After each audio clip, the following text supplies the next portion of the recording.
Bienvenue, chers téléspectateurs, pour ce nouveau numéro de l'émission L'invité de l'économie. Notre invité aujourd'hui, Monsieur Mohamed Delal, investisseur dans le domaine des technologies de l'information. Bonjour et bienvenue dans notre émission, Monsieur Delal. Bonjour Monsieur Khalid et merci pour l'accueil.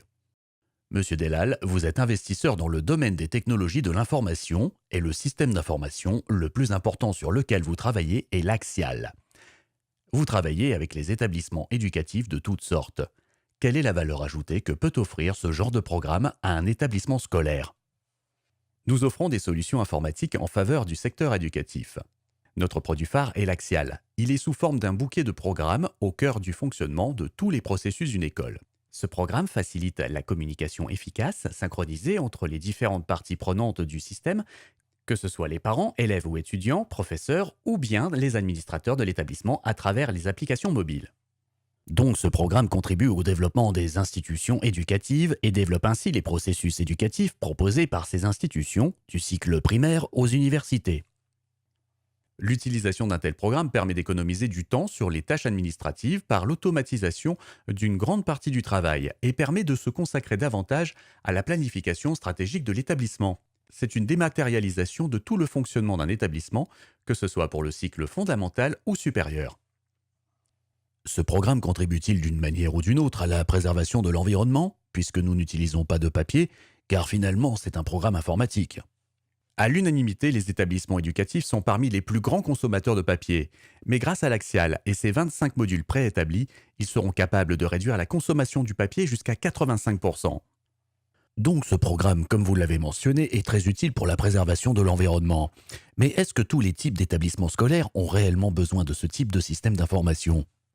Toutes les institutions, que ce soit des écoles, des universités, des hôpitaux ou même des banques, toutes les institutions au XXIe siècle doivent se doter d'un système d'information afin de se distinguer de la concurrence, renforcer leur notoriété et augmenter leur potentiel de gain.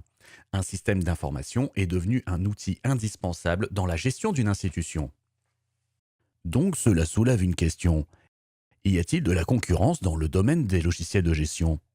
Il y a de la concurrence dans tous les domaines. Ce qui nous démarque de nos concurrents, c'est qu'avant de développer notre plateforme, nous avons étudié le marché et bénéficié de l'expertise des meilleurs conseillers de l'éducation et de l'enseignement. La force de la solution informatique L'Axial, c'est sa capacité à évoluer avec les besoins de l'établissement qui l'utilise, à la fois pour l'enseignement fondamental ou supérieur. Nous avons la capacité de développer la solution selon le type de l'école, sa taille et bien évidemment le pays où elle se trouve, puisque nous travaillons déjà en France, au Maroc et dans le restant de l'Afrique.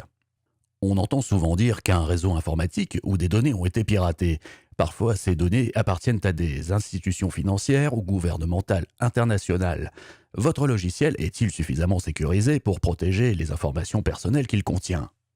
Il existe des grandes structures internationales qui fonctionnent avec des systèmes d'information qui traitent des données à très haute sensibilité. Auparavant, les protocoles de sécurité étaient monopolisés par ces grandes structures mondiales. Actuellement, ces mêmes protocoles se sont démocratisés et sont à la portée de moyennes et des petites entreprises. Il est à noter que la sécurité ainsi que la protection des données constituent notre priorité première. Nous avions évoqué les projets d'investissement entre la France, le Maroc et les autres pays de l'Afrique. Pourquoi choisir l'Afrique? Nous sommes une entreprise franco-marocaine et nous avons choisi l'Afrique d'une part parce que c'est une destination d'investissement jeune et fertile. Et d'autre part, nous nous sommes orientés par la vision marocaine coopération sud-sud, gagnant-gagnant. Dans ce sens, nous pouvons dire que le Maroc, la France et les autres pays de l'Afrique font une complémentarité dans le domaine économique. En même temps, l'investissement en Afrique soulève un certain nombre de questions, notamment l'instabilité politique, la bureaucratie, la corruption, etc. Ces éléments empêchent-elles l'investisseur étranger d'investir en Afrique, ou non? En fait, il y a des pays d'Afrique qui ont des problèmes comme d'autres régions autour du monde. Mais ça ne veut pas dire pour autant que toute l'Afrique est instable. Avant, des économistes réduisaient l'image de l'Afrique à un grand réservoir de matières premières, ce qui n'est pas juste aujourd'hui. Et aujourd'hui, la moitié des pays du monde avec des indicateurs de croissance les plus importants sont des pays africains. Un exemple, le rapport de la fondation New World Wealth de la Banque afro-asiatique montre qu'actuellement, en Afrique, existe plus de 145 000 millionnaires. Parmi eux, plus de 7 000 multimillionnaires qui s'accaparent d'une fortune estimée à plus de 800 milliards de dollars.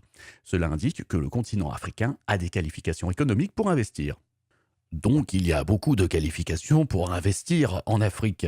Mais investir dans le domaine de la technologie et le domaine des logiciels, est-il rentable?